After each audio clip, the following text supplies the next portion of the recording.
Bradesco. Entre nós, você vem primeiro. Boa noite. Boa noite para você. Um jantar ou uma viagem com tudo pago. Oferta tentadora, né? Mas também é chamariz de criminosos para atrair vítimas para um golpe.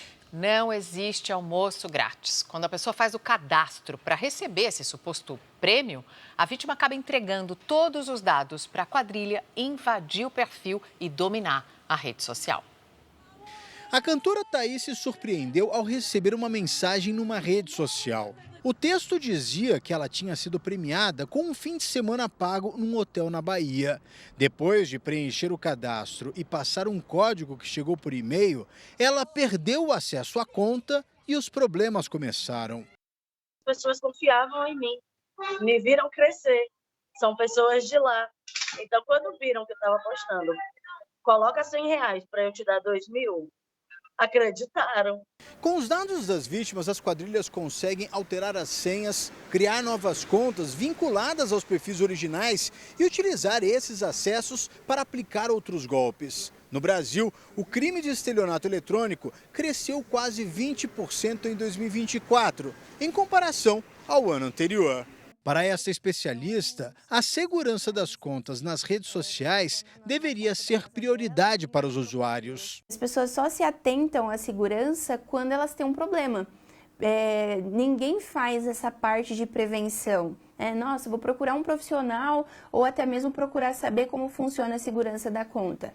Para se prevenir de golpes, é necessário ter senhas fortes, aplicativos de autenticação e também evitar clicar em links desconhecidos. A especialista também alerta para promoções muito vantajosas. Quando vem uma promoção assim muito boa, a gente sempre tem que desconfiar, porque não é comum assim, sem você ter feito nenhuma inscrição ou frequentar o lugar e preencher algum ticket, você ganhar uma hospedagem ou você ganhar um jantar de graça. Isso não existe, né?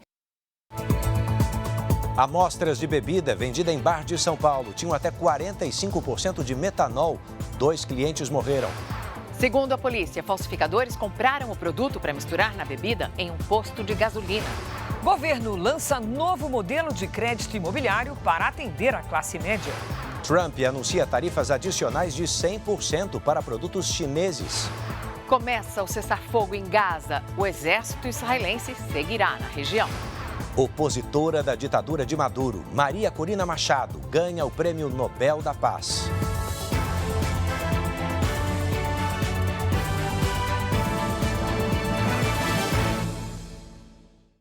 Oferecimento Bradesco e Agro. Isso que é dupla raiz. Agora, um dado preocupante. Mesmo sendo proibido por lei, o que muita gente não deve nem saber, mais da metade dos brasileiros experimentou bebida alcoólica ainda na adolescência. Um estudo divulgado hoje mostra também que os menores de idade não encontram muita dificuldade para comprar álcool, não. Uma variedade de bebidas alcoólicas ao alcance de jovens cada vez mais novos. Foi aos 14 anos, durante a pandemia, que esta estudante bebeu escondida na casa da avó. E o consumo cresceu rapidamente. Com 15 anos, experimentei bebida de verdade. Bebi para ficar bêbada, assim, no aniversário de uma amiga minha. A maioria dos brasileiros experimentou álcool ainda na adolescência. 1 em cada 4 passou a beber com frequência. O aumento entre as meninas chama a atenção. As meninas não só alcançaram, mas elas ultrapassaram os meninos, não só nas proporções de consumo, mas também de comportamento de beber pesado. Segundo o estudo da Unifesp, em 2023, mais de 3 milhões de adolescentes já haviam consumido álcool no país. O álcool tem um efeito tóxico no cérebro e que vai mudando a formatação do cérebro do adolescente e que vai fazer dele com uma maior chance dele continuar bebendo ao longo da vida. O estudo revela um cenário alarmante de desrespeito à lei. Mesmo com a proibição da venda de bebidas alcoólicas a menores de 18 anos, 76% dos adolescentes disseram ter conseguido comprar em bares e quase metade afirmou que consumiu bebidas oferecidas por adultos. Esta outra jovem conta que começou a beber dentro de casa. Meus pais sempre me davam um golinho de cerveja, vinho lá quando eu tinha uns 14, assim. Nesta semana, o governo federal aumentou em 1/3 a pena para quem vender ou servir bebidas a menores. Especialistas dizem que, além da punição, é preciso investir em políticas públicas de prevenção. Reduzir a disponibilidade de venda, ou seja, precisa ter um controle público, as pessoas precisam ser responsabilizadas por essa venda e pela oferta de álcool para menores. O JR acompanhou em detalhes uma grande operação para barrar o avanço do Comando Vermelho no Rio. 19 pessoas foram presas, 7 suspeitos morreram no confronto. A ação mobilizou 500 policiais que descobriram uma nova forma dos criminosos extorquirem dinheiro sem deixar rastros. As ações aconteceram em 15 comunidades da região metropolitana do Rio, com o objetivo de conter o avanço da maior facção criminosa do estado. Um desmanche de carros foi encontrado na Muzema, zona sudoeste do Rio. Fuzis e granadas foram apreendidos. Os policiais também retiraram 11 toneladas de barricadas de comunidades dominadas pelo tráfico. Na operação, a polícia descobriu que os criminosos da Muzema tinham uma nova forma de extorquir dinheiro dos moradores. Para evitar serem pegos em flagrante com os valores, eles exigiam que as quantias fossem depositadas em caixas, que depois eram recolhidas. 2 foram apreendidas. Isso mostra que eles mudaram a tática e passaram a não se expor mais, fazendo a cobrança direta, das taxas de segurança, entre outras coisas, das pessoas, dos moradores e dos comércios. A força-tarefa é um desdobramento da ação que ontem terminou com a morte do chefe do tráfico da comunidade da Gardênia, Igor de Andrade, o Matuê. Ele seria um dos responsáveis por comandar invasões e teria participação no assassinato de 3 médicos paulistas num quiosque na Barra da Tijuca 2 anos atrás. Para combater o Comando Vermelho, nós estamos entendendo o movimento que eles estão fazendo na cidade, na região metropolitana, estamos tomando as contramedidas. Continuamos no Rio de Janeiro, onde um policial militar pegou carona num carro para alcançar e prender um homem suspeito de assaltar uma loja. Toda essa perseguição foi registrada. Nas imagens de monitoramento, o suspeito aparece fugindo a pé depois do assalto. O policial surge correndo atrás dele. Na gravação da câmera corporal, é possível ver o momento em que o motorista para e oferece ajuda. O PM segue pendurado na porta do carro até alcançar o suspeito, que é preso. Uma quadrilha de São Paulo viajou até Goiânia para roubar um condomínio de luxo. Um dos suspeitos é um adolescente que fingiu ser parente de um morador. Mas o grupo foi preso com joias e relógios. Imagens do circuito de segurança mostram que na noite anterior, os suspeitos já tinham tentado entrar no condomínio, numa área nobre de Goiânia, mas foram impedidos. No dia seguinte, depois da troca de turno dos porteiros, o mesmo adolescente se aproxima da portaria. Desta vez, se passando por neto de um dos moradores, o adolescente conseguiu entrar. A movimentação no apartamento chamou a atenção do síndico, já que ele sabia que os idosos estavam viajando. A saída do adolescente foi barrada, mas o restante da quadrilha arrombou o portão e, em seguida, a porta de vidro para resgatá-lo. Os criminosos são conhecidos da polícia. São jovens e um perfil de playboy, né? Eles se apresentam sempre muito bem vestidos, roupas de marca, tênis de marca, telefone de marca, até para facilitar a entrada dele nesses condomínios de luxo. 4 suspeitos foram presos numa rodovia. Já o adolescente, de 17 anos, foi encontrado no ônibus interestadual em Uberlândia, Minas Gerais. Com ele, a polícia recuperou as joias e os relógios levados do apartamento. Todos têm passagens.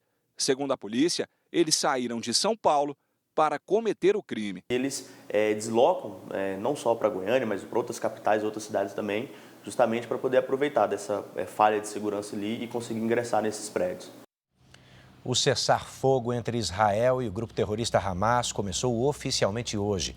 Os reféns devem ser libertados até segunda-feira. Segundo o exército israelense, as tropas já foram reposicionadas. mas ainda controlam 53% do território da faixa de Gaza. Até segunda-feira, devem recuar mais para a libertação dos reféns e dos prisioneiros palestinos. No futuro, a ideia é estabelecer uma zona de segurança. O processo é observado com atenção pelas comunidades israelenses próximas à fronteira. Sderot é a cidade israelense mais próxima da faixa de Gaza. Das janelas dessas casas, é possível ver parte do território palestino. A distância é de 700 metros. No 7 de outubro, os terroristas do Hamas precisaram de apenas 3 minutos para conseguir chegar à cidade. Para o futuro da região, as autoridades locais querem aumentar essa distância para 2 quilômetros, por meio de uma zona de segurança. Para o prefeito da cidade, é preciso destruir as estruturas do grupo terrorista e fazer com que entreguem as armas, para que não ataquem os israelenses novamente. O primeiro-ministro Benjamin Netanyahu garantiu que o Hamas será desarmado e a faixa de Gaza desmilitarizada. E isso será feito de um jeito fácil ou difícil, disse. Cerca de 200 mil palestinos começaram a voltar para o norte da faixa de Gaza após o fim das ofensivas. Segundo o plano de paz, os terroristas do Hamas têm até segunda-feira para devolver todos os reféns vivos. Choveu forte em São Paulo e em cidades do interior do estado. A gente vai conversar com a Lidiane Sayuri, porque o fim de semana está chegando. Lidia, essa chuva continua? Boa noite. Oi, Mariana. Olha, na capital paulista podemos ter pancadas isoladas e chance de chuva moderada em alguns pontos do norte e oeste do estado. Boa noite a você. Edu, boa noite. E uma boa noite a você que nos acompanha. Amanhã, a circulação de ventos que trouxe temporais para São Paulo avança em direção a Minas Gerais e Rio de Janeiro. Em Porto Alegre, sábado ensolarado com 28 graus. Em São Paulo, garoa pela manhã e pancadas isoladas a partir da tarde. Faz até 24. Em Teresina, tempo seco e quente com 37 graus. Hoje, a chuva mais pesada caiu sobre o Amazonas e o Paraná. Nas imagens de satélite, as nuvens se espalham por várias regiões do país. Amanhã, o calor e a umidade provocam pancadas de chuva entre o Amazonas e Goiás. No Nordeste, ventos do mar levam chuva para o litoral entre a Bahia e o Rio Grande do Norte. No Sul, a circulação de ventos provoca tempestades com granizo no interior gaúcho. Em Curitiba, máxima de 20 graus. Em Vitória, faz 27. 33 em Goiânia. 34 em Rio Branco. E até 30 em Fortaleza. Tempo Delivery. O Haroldo e a Beth são de Porto Velho, Rondônia. Boa noite, casal. Sábado e domingo com tempo mais nublado e chuva forte a qualquer hora. As máximas ficam entre 32 e 33 graus. Na segunda, o sol aparece, esquenta até os 32 e chove rápido ao longo do dia. De Urubici, Santa Catarina, veio o pedido da Vera. Oi, Vera. No sábado, o sol aparece entre nuvens e faz até 19 graus. Domingo nublado com chance de temporais, máxima de 17. Na segunda, o sol aparece e faz até 20 graus. Participe pelas redes sociais, poste o nome de uma cidade e a hashtag você no JR. Mariana, Edu. Obrigada, Lidy. 8 pessoas morreram vítimas de um forte terremoto nas Filipinas. Casas, prédios e pontes foram destruídos nas cidades próximas ao epicentro. Moradores foram surpreendidos pelo tremor. As placas do teto desta empresa desabaram enquanto os funcionários se protegiam no chão. Escolas e empresas foram fechadas em várias regiões do país. Houve tumulto e correria. O tremor de magnitude 7,4 foi registrado perto da cidade de Manay, na província de Davao Oriental. Um segundo sismo de magnitude 6,9 atingiu a mesma região. Esse terremoto acontece 10 dias depois do mais mortal da última década nas Filipinas, que deixou cerca de 74 mortos. De volta ao Brasil, o presidente Lula lançou hoje em São Paulo um novo modelo de crédito imobiliário. Cristina Lemos está com a gente para a gente entender, porque dessa vez o público-alvo é outro, né, Cris? Boa noite. Isso mesmo, Edu. Boa noite, Mariana. Dessa vez, esse já é o principal programa voltado para a classe média, que terá crédito facilitado para financiar imóveis de mais de 2 milhões de reais. A medida busca facilitar o acesso ao financiamento da casa própria em tempos de taxas de juros muito elevadas. O governo divulgou a medida que amplia o financiamento e moderniza o uso da poupança para facilitar a compra da casa própria. Pela nova linha, famílias com renda acima de R$ 12 mil poderão financiar imóveis de até R$ 2.250 mil com juros limitados a 12% ao ano. O objetivo é atender famílias de classe média que não se enquadram nos programas sociais e enfrentam dificuldades para conseguir crédito no mercado. A expectativa é que a medida impulsione o setor imobiliário. Só a Caixa Econômica Federal deve viabilizar mais de 80 mil novos financiamentos até 2026. Coisa mais comum, as pessoas falam, Lula, pensa um pouco em mim. Eu sou metalúrgico, eu ganho 10 mil reais, ganho 11 mil, mas eu não consigo comprar uma casa. Então, esse programa foi feito pensando nessa gente, pensando em dar àqueles que ainda não têm direito, o direito de ter a sua casinha um pouco melhor. Segundo o governo, o novo modelo vai usar parte do compulsório dos bancos para ampliar o crédito sem elevar os juros. O Banco Central apresentou um modelo estrutural de mudança do financiamento, que vai canalizar o dinheiro mais barato da economia brasileira para a produção da construção civil. Num modelo que garante sustentabilidade e segurança para os financiamentos. Além disso, o Ministério das Cidades estuda aumentar o teto do Minha Casa Minha Vida, tanto no valor do imóvel como na faixa de renda. E anunciou ainda uma nova linha de crédito para reformas, como a construção de um banheiro ou um cômodo extra nas moradias. E a partir de segunda-feira, a Caixa Econômica volta a financiar até 80% do valor da casa própria pelo SAC, o sistema que tem parcelas regressivas. Desde novembro, o limite de financiamento era de 70%. Daqui a pouco eu volto com mais informações. Mariana, Edu. Obrigada, Cris. Você vai ver a seguir, o Brasil vence de goleada o amistoso contra a Coreia do Sul. E ainda hoje, polícia localiza fábrica clandestina que pode ter adulterado bebidas que causaram mortes na capital paulista.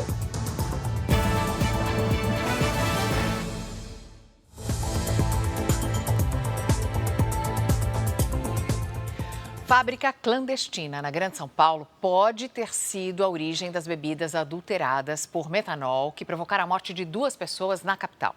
Olha só, a polícia acredita que essa fábrica usou etanol de posto de combustível, que não foi feito para consumo humano, para dar volume a essas bebidas falsificadas. E o pior, esse etanol ainda estaria misturado com metanol. A fábrica clandestina funcionava num imóvel em São Bernardo do Campo, no ABC Paulista. A polícia encontrou garrafas, caixas, tampas, rótulos e um estoque de etanol. Foi preciso um caminhão para levar todo o material apreendido. Uma mulher foi presa em flagrante e o marido dela é procurado. Os agentes chegaram à fábrica durante a investigação da morte de 2 pessoas que consumiram bebida num bar na zona leste da capital. A vodka servida no local teria sido adulterada. A polícia diz que a fábrica clandestina comprava etanol em postos de combustíveis para aumentar o volume das bebidas originais e torná-las mais lucrativas. A suspeita é que o etanol usado pelos falsificadores estava misturado com metanol. Na verdade, essa organização criminosa prejudicou esses criminosos que fazem a adulteração da bebida. Agora, ligação entre eles parece não haver, não tem nenhum indício até aqui de que eles estejam, de fato, juntos nesse processo, nessa cadeia ilícita. A bebida falsificada teria sido consumida pelo empresário Ricardo Mira, de 54 anos, primeira vítima confirmada. Outro cliente do mesmo bar, Marco Antônio Júnior, de 46 anos, também se contaminou e morreu. O bar foi interditado. A polícia também fez buscas numa distribuidora na mesma região que pode ter comprado a bebida na fábrica clandestina.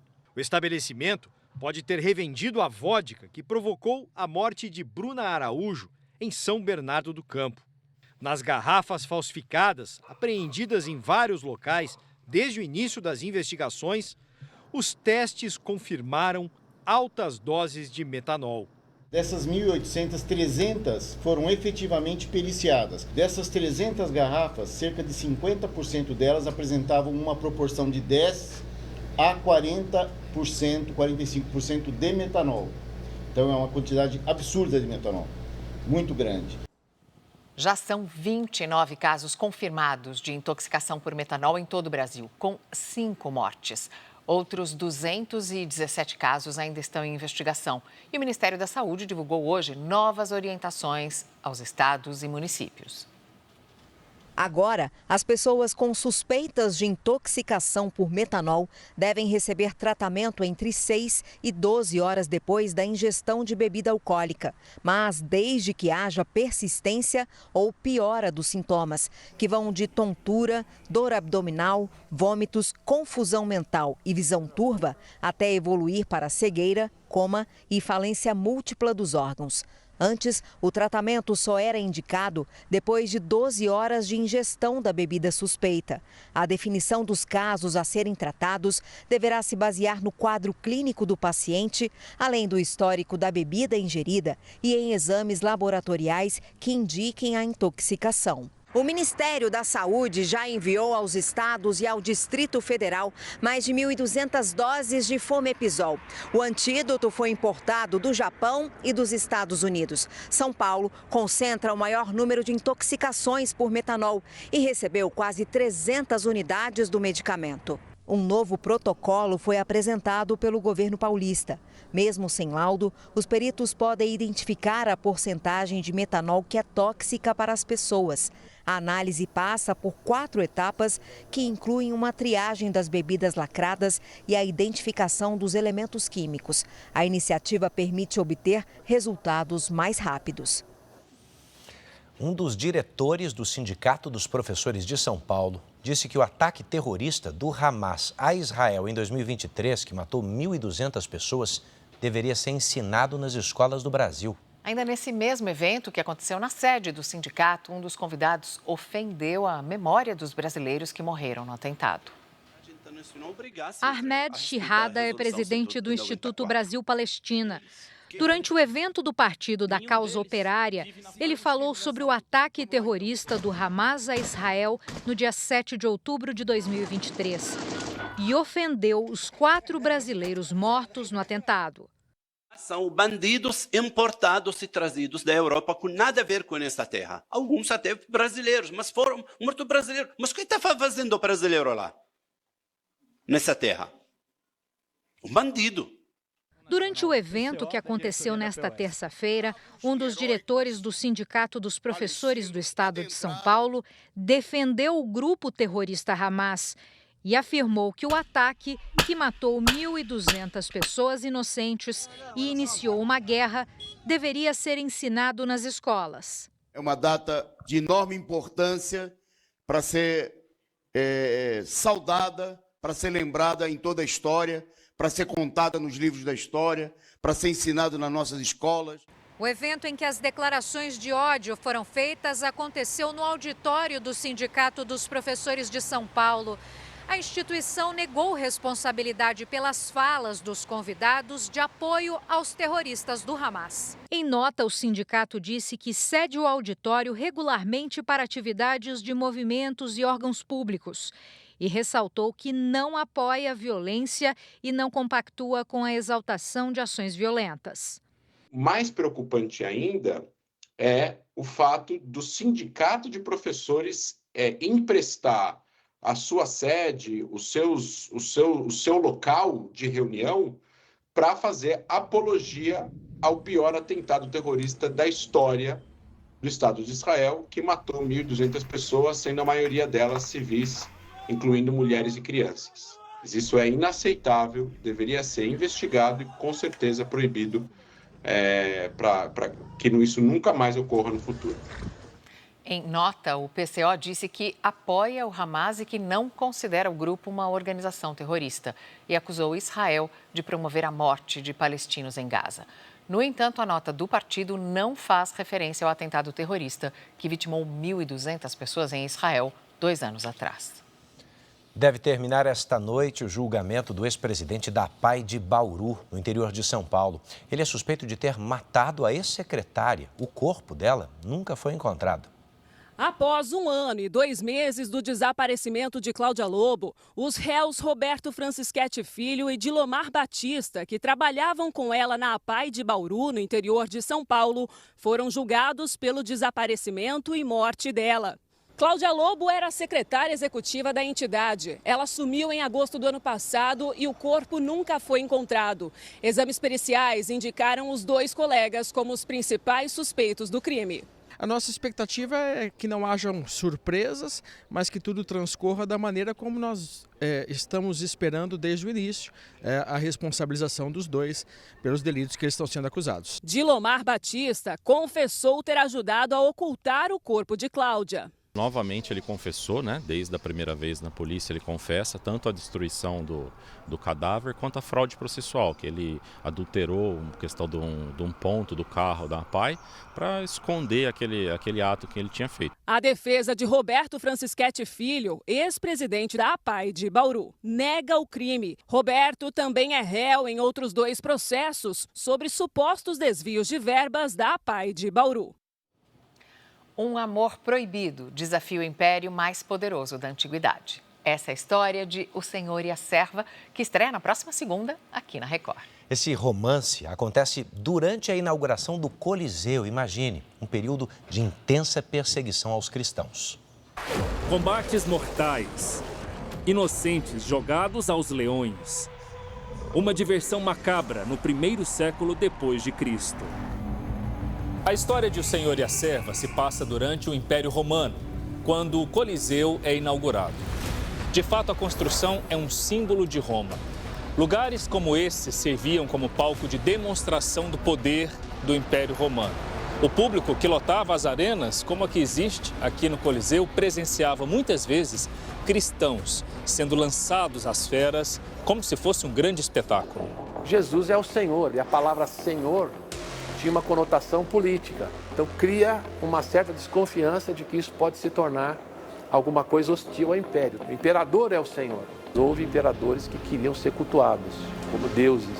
Qualquer sinal de desvio disso gerava punição, e essa punição geralmente era a morte. E não só a morte, mas era a tortura com morte. Para você ter uma noção, se todos os dias, em 100 dias, estiveram cristãos lá para os leões, então muitos cristãos foram mortos nessas celebrações lá de inauguração, né, em Roma. Ser cristão nessa época era uma ameaça. E nós temos então ali uma história fictícia de uma cristã.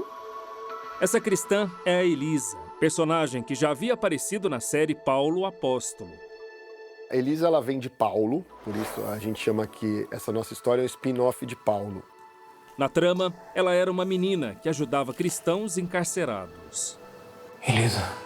A personagem principal, Elisa, nasce quando o apóstolo Paulo ainda está em Roma. Anos depois, os ensinamentos que recebeu desde criança fazem toda a diferença em situações decisivas da vida dela. E ela precisou amadurecer muito mais cedo por conta dessas questões. É uma mulher que sabe quem ela é. Em O Senhor e a Serva, a jovem, agora com 26 anos, vai trabalhar na casa de Caius. O Caius é um romano. No momento da história, o Senhor e a Serva, ele se torna um comandante aposentado, sendo uma figura importante dentro da sociedade romana. Caius, o senhor dessa história, é perseguido por um passado que o envergonha.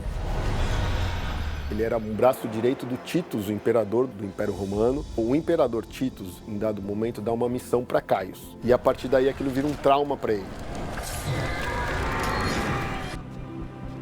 Um homem que carrega essa dor com 3 filhas e que aos poucos ele vai entendendo como preencher essa dor existencial dentro dele, através do amor, através da fé.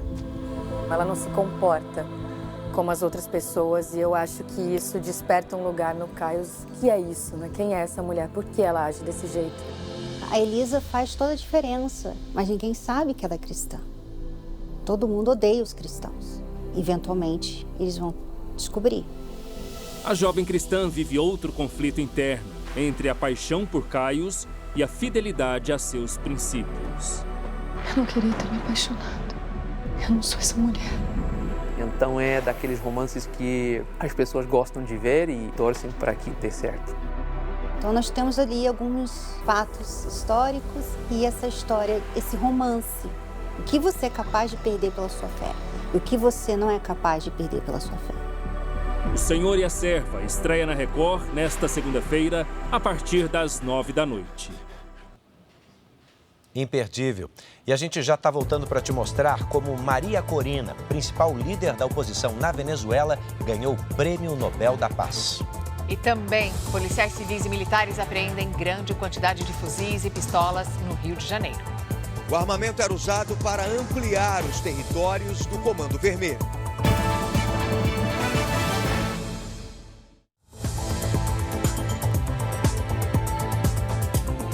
O presidente Donald Trump reabriu hoje a guerra comercial com a China ao anunciar a imposição de tarifas adicionais de 100% aos produtos importados para os Estados Unidos. A decisão foi divulgada nas redes sociais do presidente.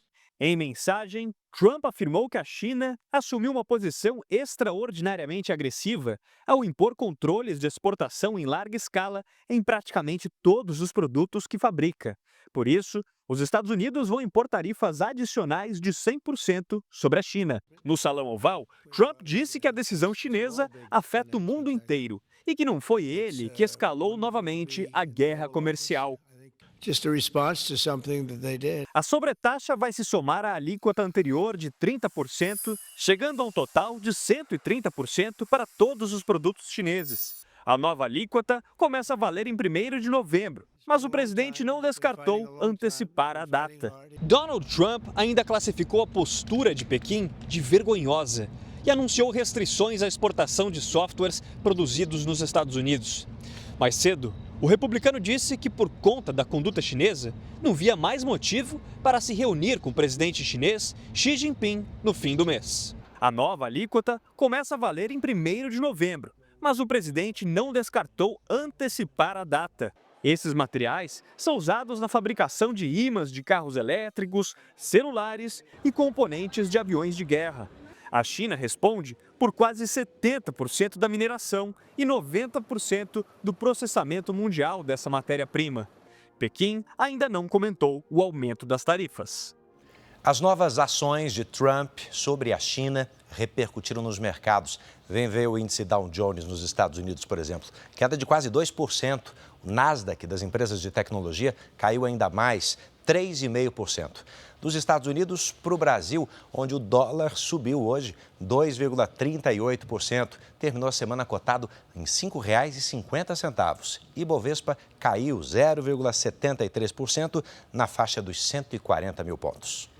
Nos Estados Unidos, 19 pessoas estão desaparecidas depois de uma explosão numa fábrica de munição. Da instalação, não sobrou praticamente nada. As equipes de resgate ainda enfrentam dificuldades por causa do risco de novas explosões. As autoridades do Tennessee confirmaram que há mortos e feridos. A principal líder da oposição na Venezuela ganhou hoje o Nobel da Paz. Maria Corina Machado disse que o prêmio é uma conquista do povo venezuelano. A notícia chegou por telefone. Você ganhou o Nobel da Paz, disse Christian Hapviken, secretário do comitê, emocionado. Não tenho palavras, obrigada, mas espero que você entenda que isso é um movimento. É uma conquista de toda uma sociedade, agradeceu Corina.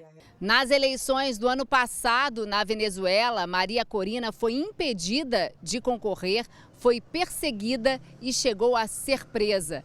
Mesmo assim, na clandestinidade, apoiou o candidato que a substituiu. Edmundo González perdeu e está exilado na Espanha, enquanto Corina permanece no país. Segundo o comitê, ela foi premiada por sua incansável defesa da democracia diante do regime repressor de Nicolás Maduro.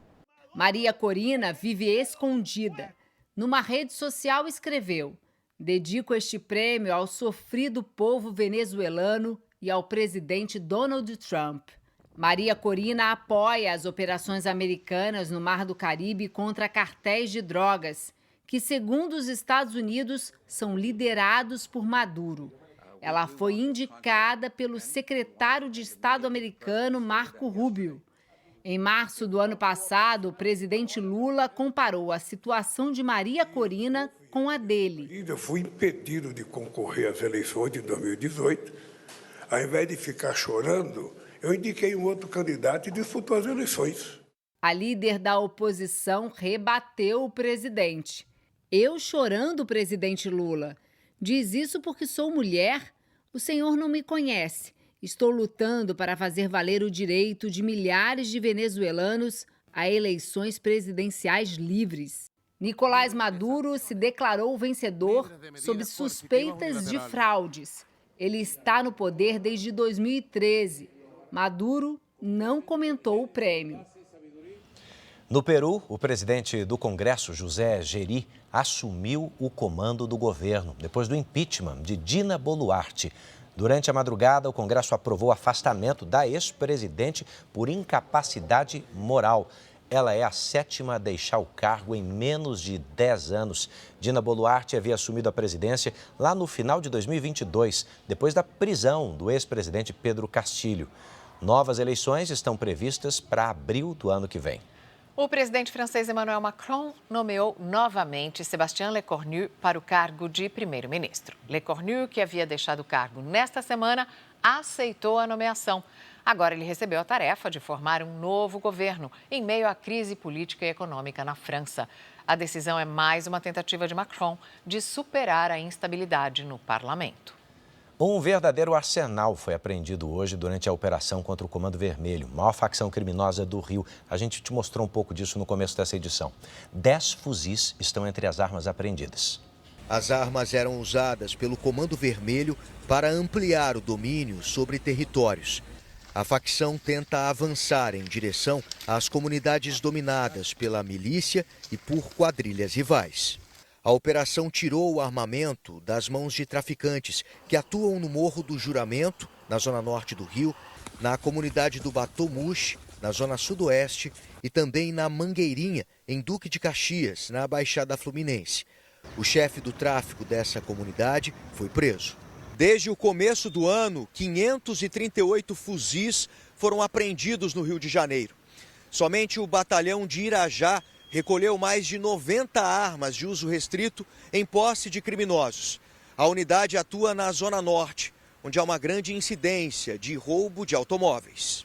É uma marca histórica, é um número que representa um forte aumento da produtividade policial e cada fuzil retirado das mãos dos criminosos representa uma vida salva para a sociedade do Rio de Janeiro. Uma fábrica de plásticos foi atingida por um incêndio de grandes proporções em Maceió. Houve pânico quando o fogo começou. Trabalhadores tiveram que deixar o local às pressas para não serem atingidos pelas chamas. Não há relatos de vítimas.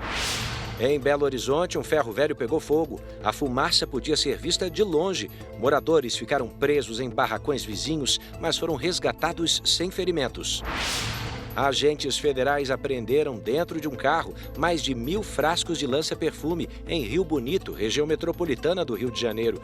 O motorista foi preso em flagrante.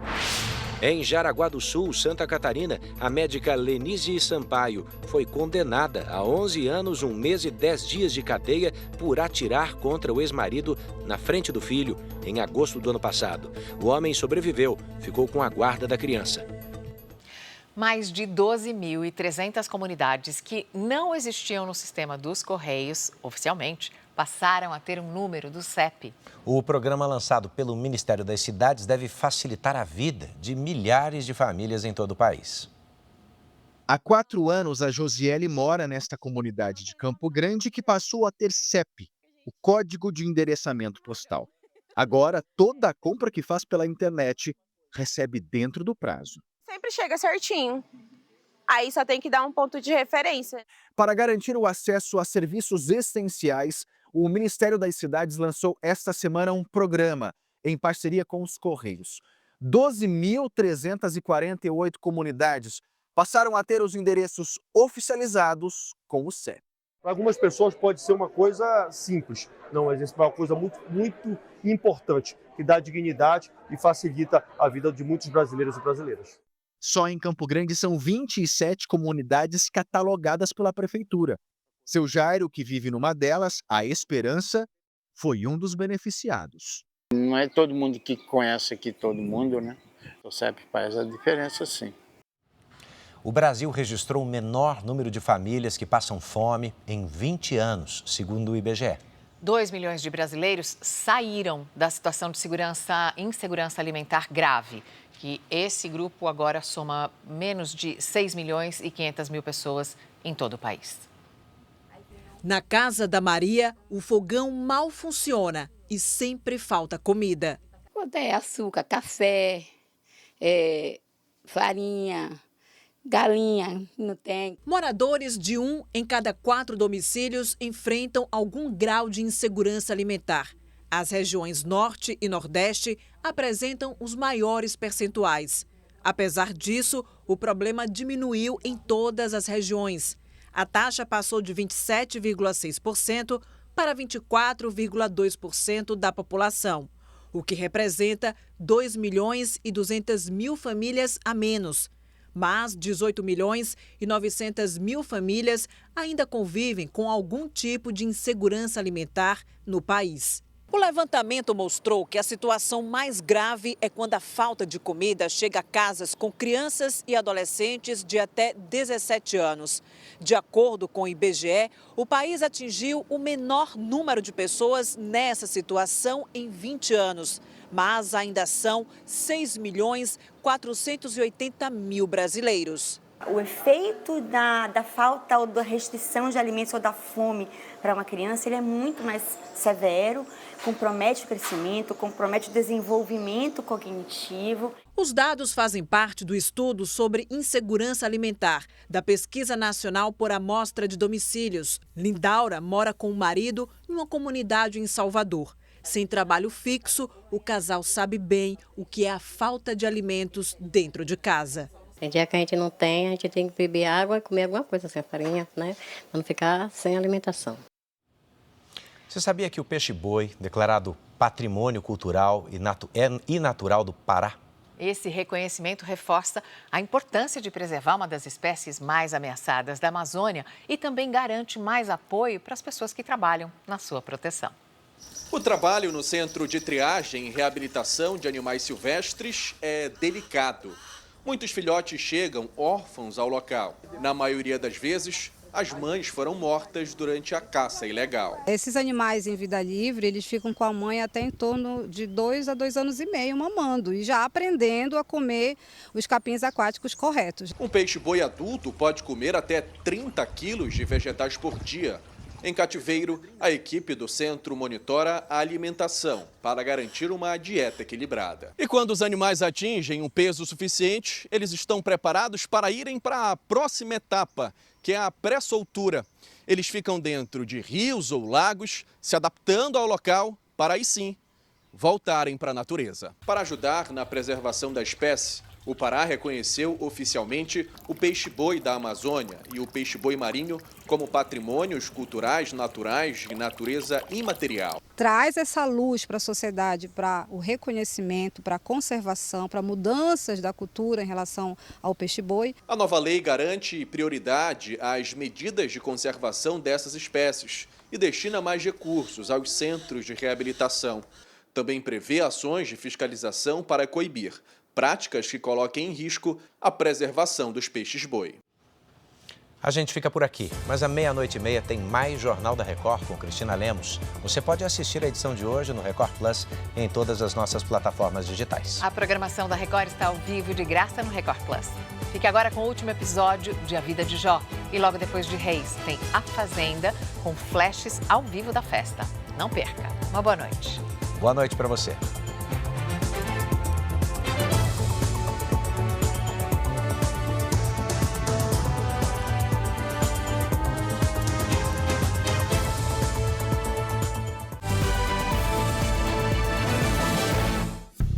Bradesco, entre nós, você vem primeiro.